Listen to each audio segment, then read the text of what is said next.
Orange County leaders must decide if they'll ratify an amended agreement with ICE. It's set to come up during tomorrow's commission meeting. West 2's Justin Shecker is joining us live from outside the county government building. And Justin, quite a busy day that they're going to have tomorrow, as the county's version or the state's version of DOGE auditors will also be visiting. That's right, Luana. And during this DOGE review, Orange County Mayor Jerry Deming says he hopes the county will show these state auditors it's made significant investments in public safety and spent hundreds of millions of dollars on affordable housing and transportation improvements. The state is probing Orange County's spending after its mayor and commissioners face a threat of removal for not fully cooperating with immigration enforcement. We're not enemies. Local governments are subdivisions of the state. Our state officials and governor should act like it. Orange County Mayor Jerry Deming says he signed the addendum to the jail's 287G agreement with ICE Friday morning under extreme duress. I did not want to be in a position where the governor will have the opportunity to insert his minions in the roles to lead this county.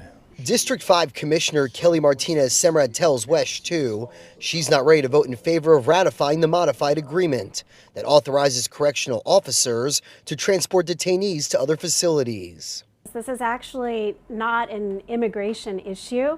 What I'm focused on is public safety, fiscal responsibility, and ensuring that our local government gets to make the decisions that are in the best interest of our community.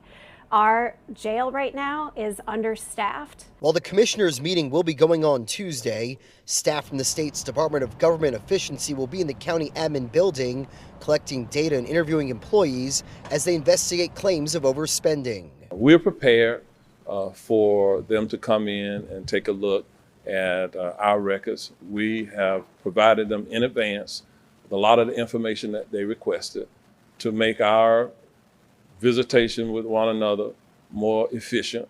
Some of the requested documents appear to show a genuine concern from state leaders about the county's fiscal responsibility, while other requests appear in line with the governor's opposition to diversity, equity, and inclusion and Green New Deal programs. What it actually seems like it's doing is more of a political search instead of a fiscal oversight. The letter to county leaders from the state's new CFO Blaise Ngolia cites a $330 million increase in property taxes over 5 years. While the county-wide millage rate has not gone up, Martinez Semrad says the increase in revenue collected comes from Orange County's population growth and rising property values. If we don't invest that back into our community, then we get a subpar community that is using services to serve an ancient or older population for today's needs and tomorrow's growth. And over the weekend, while here in Orlando, the new CFO Ngolia floated a new name for the state's DOGE, Florida Agency for Fiscal Oversight, or FAFO for short, which is an acronym for something I can't say live on the air. Now, Governor DeSantis did post on X that has a nice ring to it. He may need to do an executive order to make that official. Covering Orange County Live in Orlando, I'm Justin Shecker, WESH 2 News.